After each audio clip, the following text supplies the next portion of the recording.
Hi guys, I'm a bit late posting this because I was at the wonderful When Words Collide literary conference this weekend. I had a great time speaking at some panels, doing an autograph session, and pitching some of my books from Author versus AI. The final thing I did during the convention was squeeze in some writing. In between moments when I was out and about, I snuck back to my hotel room and typed up 1,000 words here and there. So I finished my book just in the nick of time.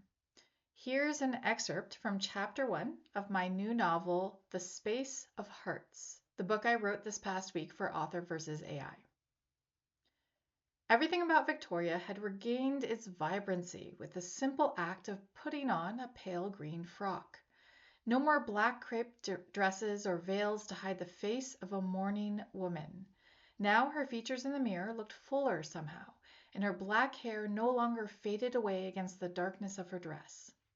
The only thing missing was the spark in her eyes. That could never be replaced, no matter if she had 100 green dresses to wear.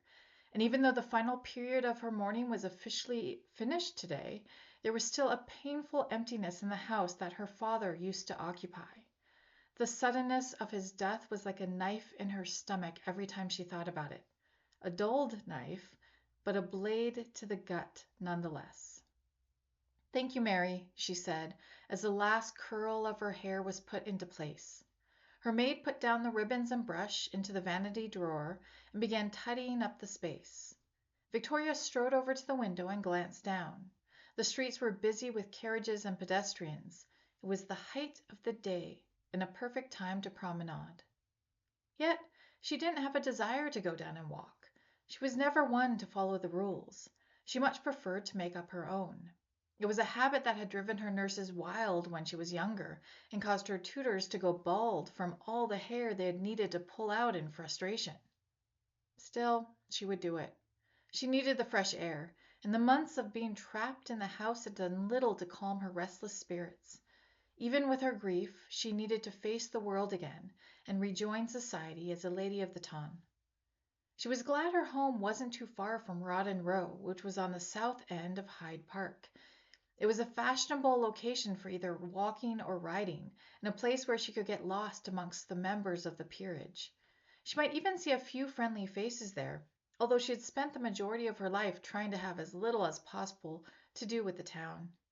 With her hat pinned in place, and a parasol that was as much protection against the sun as coverage from prying eyes, she set out for the park with her maid in tow. The skies were clear, and only a few wispy clouds in evidence, and Victoria knew there wouldn't be many more days in September as beautiful as this one to enjoy. The season was over, and all the pretty little debutantes were either engaged to be married or nursing their broken hearts and hoping for better next year. At 22, she was practically on the shelf, and she wasn't heartbroken to find herself that way. She couldn't picture giving up her freedom for any man.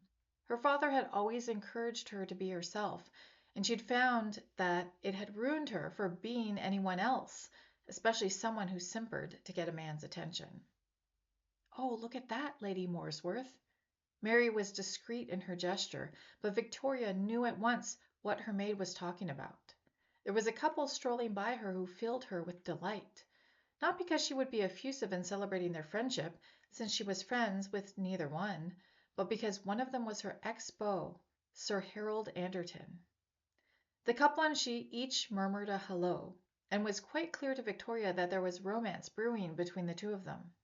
As soon as the couple was out of earshot, Victoria said, "Oh, thank God! I was fearful of him not finding another woman after me. He was so attached." Mary murmured her agreement. Even after telling him that no, she never wanted to marry, Sir Anderton had continued to call on her with the same intention. It was sometimes hard for men to understand that no meant no, but she was confident enough in herself to send him on his way with no regrets. Well, it looked like everything was working out for the best. There was only one thing that she desired, and that was something no man could give her. It was only something a whole group of men could give her. Either that, or she needed to find some way to take it by force. Her one passion in life was the same as her father's had been, and that was the mystery of the stars. And the pinnacle of achievement in her chosen field, at least as a member of the town, was to become a member of the Astronomers' Society. It was an all-male enclave that had secret meetings and gave well-attended presentations on the latest developments in the ambitious science. Shortly after her father's death, she'd applied for membership and been turned down so quickly that she might not have been sure they'd even had time to read her application if it wasn't for the wording of their very infuriating letter of response. "We do not accept female members," they'd stated in the correspondence. "Please refer our society to the male members of your household." Her first instinct had been to rip up the letter, and the next had been to go marching into the society's hallowed halls and shouting until it brought the roof down. At least then they could look up at the stars that they loved so much, rather than putting their heads up their own asses, as they seemed to be doing. It took her 2 years to work out every detail, but she finally had a plan. She'd put the mourning period for her father to good use, and a use that he would have been proud of.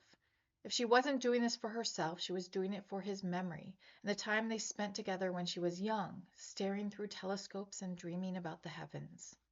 Well, she was prepared to make that dream a reality.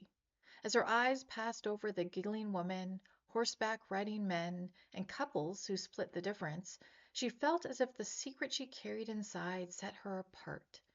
It didn't matter to her if she ever got married, but she would most certainly become engaged to be taken by the Astronomers' Society. She'd make sure of it.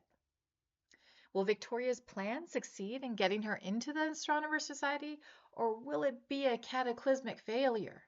And will she discover love along the way? You'll have to wait to find out more.